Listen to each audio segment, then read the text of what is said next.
Culture in the Time of Real Estate Wars by Vigen Galstyan, published on June 18, 2024. It came as a shock. Even staunch government supporters couldn't quite believe it.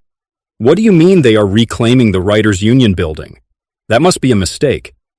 But when the turn came for the Artists' House, just a few weeks later in March, the writing on the wall couldn't have been any clearer.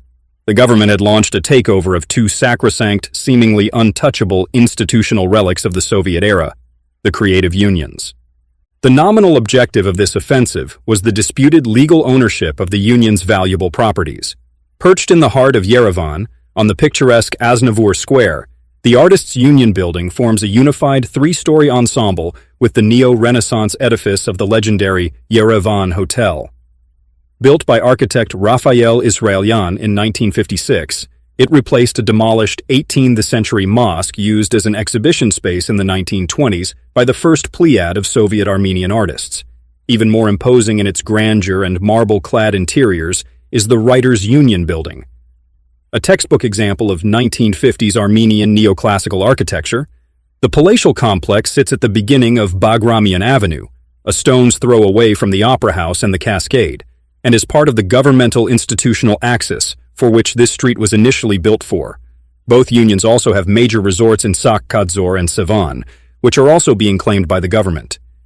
Even without delving into the significant real estate footprint of those sites, the above description should make clear that these are the kind of flagship properties to die or kill for. In this instance, the government has decided to potentially send two of the most prominent creative unions to the guillotine, while others, the architects, the composers, and the cinematographers, are anxiously awaiting in the wings. Indeed, the possible annulment of ownership deeds over these properties would spell the inevitable, if not immediate, demise of these organizations, which have already been shaken to the core following the USSR's collapse. The reason given by the General Prosecutor's Office for initiating legal proceedings is that the buildings have been the property of the state and were passed on to these non-governmental organizations in the early 1990s without due legal proceedings. The unions retorted that the properties were built through member contributions, and hence were never technically owned by the state. But the real question is, why has the Armenian government, via the General Prosecutor's Office, all of a sudden decided to disturb its stable ties with these politically benign institutions, which have traditionally served as the cultural fortposts of the state since their germination in the 1920s?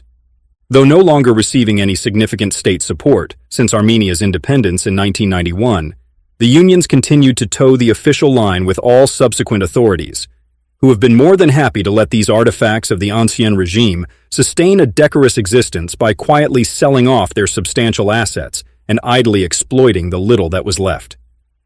There were no visible changes to this setup, even after the 2018 power transition, with Nikol Pashinyan's government making frequent references to the old intelligentsia and generally cautious not to agitate this army of brush and pen-wielding guardians of the nation's cultural mores, which is why the decision to launch a judicial case against the unions was so startling.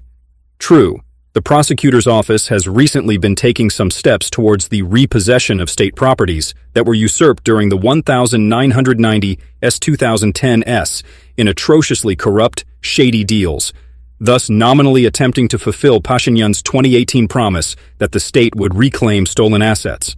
The recovery of the famous Art Nouveau AOKS building on Abovian Street last year was presented as a major victory in this regard, but it's a symbolic achievement against the mass of industrial, agricultural, and cultural assets whose appropriation by Armenia's past political regimes caused incalculable economic and social damage to the state.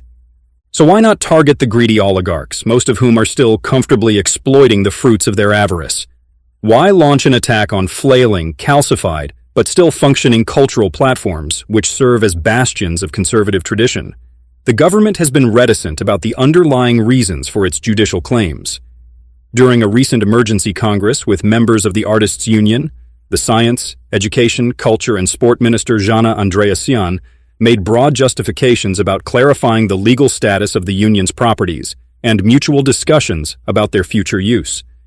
Yet the urgency of such legal clarifications is dubious when other, considerably greater instances of state defrauding are left unbroached. Has the government picked on an easy target whose lucrative real estate assets in the capital and Armenia's most popular resorts would inject much-needed cash into the state's coffers.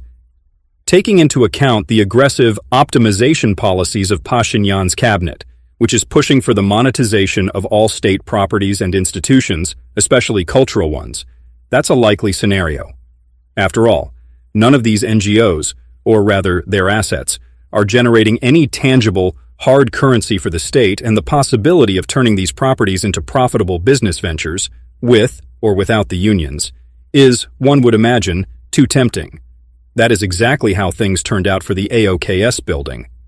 After rumors that it would become an exhibition space for contemporary art or a long-anticipated carpet museum, the government announced on June 5th that it would lease the building to private investors for around 16 million AMD a month. At an earlier cabinet session on May 23rd, Nikol Pashinyan made a telling announcement regarding his government's approach to the built heritage and, by extension, cultural infrastructure in general. Addressing the potential uses of the AOKS building, the Prime Minister stated, "Those buildings that aren't monuments shouldn't be monumentalized. One shouldn't turn everything into a monument or a temple. Buildings are for living." Fair enough. But this statement also exposes a telling semantic gaffe which has mired Armenia's cultural sphere in perpetual flux. Isn't culture and art part of living? Isn't living, as opposed to mere existence, a cultural act in itself?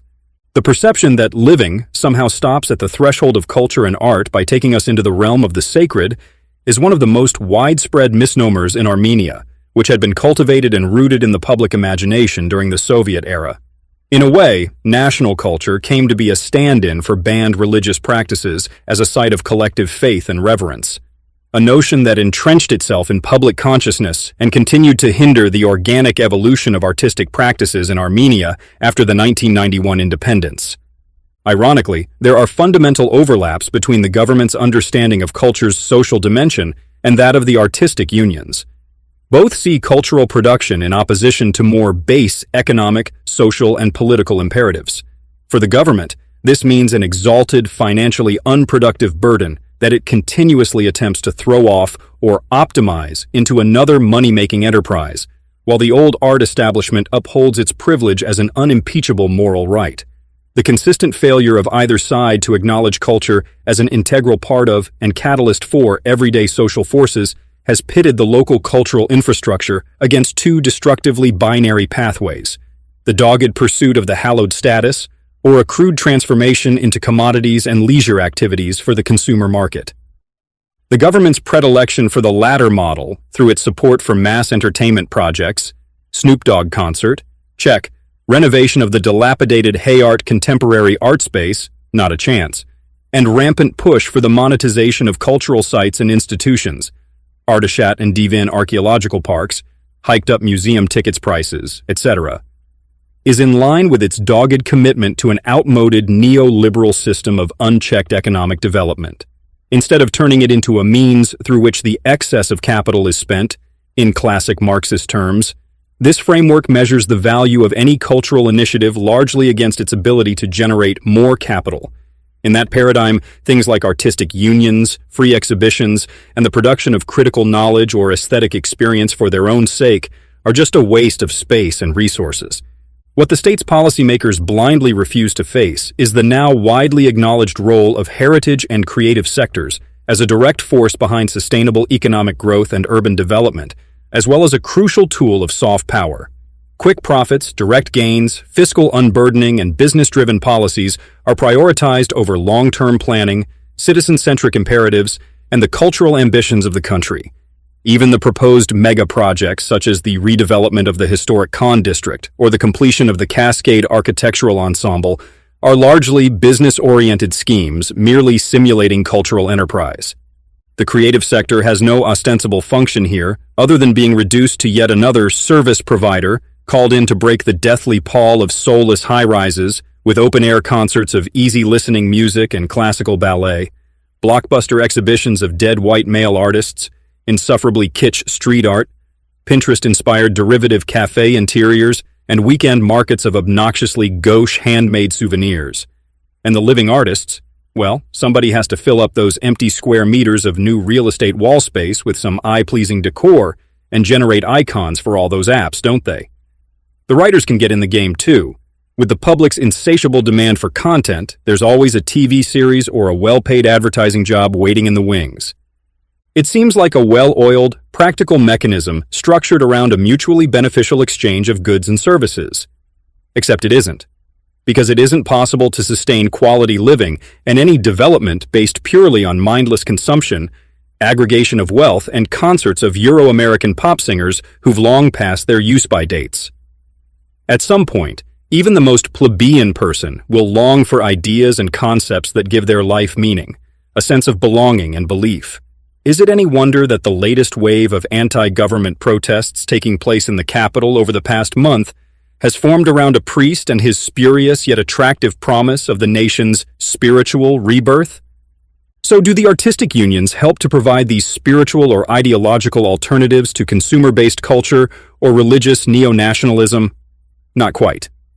Initially, these unions were formed as administrative structures that could oversee the artist's relationship with the state and act as legitimizing organs.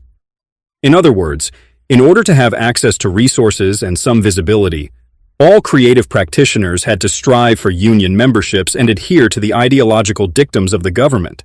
Needless to say, in the post-independence reality of free market relations, such systems are entirely obsolete. Yet the unions have stubbornly resisted any attempts at structural reforms and have blithely kept going as if they exist outside of the capitalist order and current socio-cultural priorities. Their platforms have continued to serve as a means of retaining a sense of hierarchy in the art scene via access to exhibition spaces, publications in periodicals, free stays at the union's resorts, and some delusional sense of legitimacy that union membership is meant to provide. Unwilling to change into proper trade factions and artistic platforms that would mediate between the creative sector, the market, and the government, both the writers' and artists' unions have been happy to preserve a frozen status quo that has gradually made them both socially irrelevant and intellectually redundant. The biggest mistake of the artistic unions, however, has been their inability or unwillingness to turn their spaces and networks into channels for debate, innovation, and exchange of ideas. Following a brief period of active political engagement in the early 1990s, the union slipped into positions of conformist neutrality with all successive government regimes and generated no tangible agendas regarding cultural policy or advocacy on behalf of the creative sector.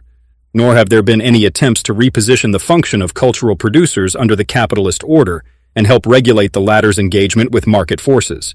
Indeed, what the unions and the government have thus far failed to recognize and address is the crucial role of the artistic community and creative production as an economic aggregate.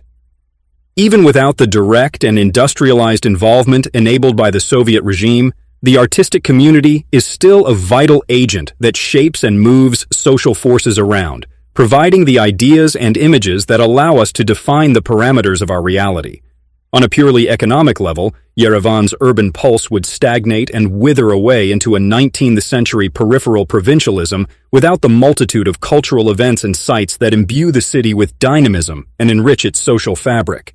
Admittedly, the creative unions have little role in shaping that fabric today. Though still an active exhibition space, the wildly uneven and salonesque shows of mostly academic traditional art presented by the Artists' Union have little to no impact on the country's art scene and rarely attract outside visitors. The socio-cultural bearing of the Writers' Union today is even less clear. Glancing at their website and Facebook page, one leaves with the impression that it has become a commemorative institution that simply marks memorial dates of dead writers, holds occasional presentations of forgettable books, and publishes a few annuals and periodicals that have long lost most of their readership and literary credibility. To put it bluntly, it is hard to find precise evidence of how either of these organizations support, promote, and contribute to the development of Armenian literature and visual arts. Does this mean that the government is right in pursuing its big bad wolf tactics? Should the unions be stripped of their property rights and face a likely collapse as a result? It's an outcome that wouldn't be particularly mourned by the arts community itself, parts of which have often called for the closure of these ghosts of a bygone era. Perhaps trendy new cafes or fashionable co-working hubs at those sites can be more economically useful and culturally invigorating than their current occupants. But thinking in such superficially mercantile, short-sighted ways disregards the real capital embedded in these organizations and their respective properties.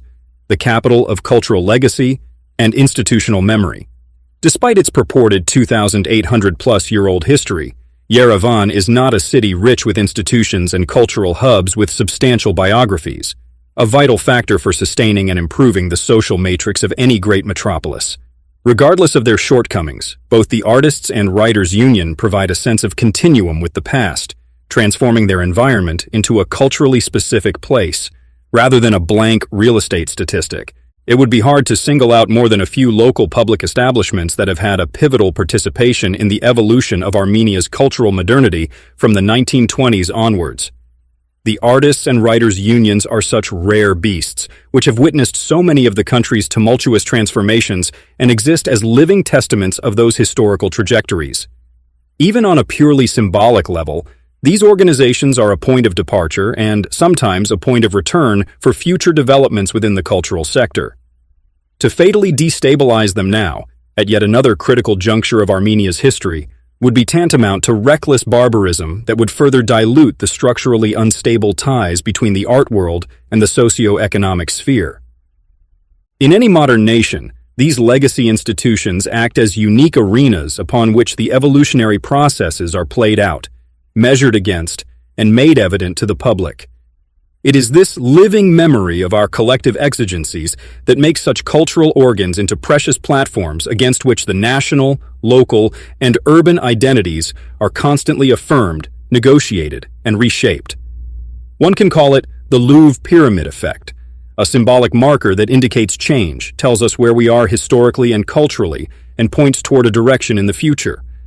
There can be no such markers without these legacy institutions, which can always be transformed but cannot be recreated after they've been destroyed. The current conflict between the government and the creative unions is undoubtedly one of those historical pivots that, in the best-case scenario, may push both sides to reconsider their positions vis-à-vis the function of artistic forces in the country's socio-political and economic infrastructures. At the very least, it should force the unions to acknowledge the need for systemic transformations if they wish to survive and gain renewed relevancy in the present. Meanwhile, what current government bodies must understand is that the new reality that they're so passionately advocating and pushing for cannot materialize if there are new forms to contain it. And those new forms are not the listless real estate development schemes that are killing off the places in which the capital's cultural life actually grows and evolves.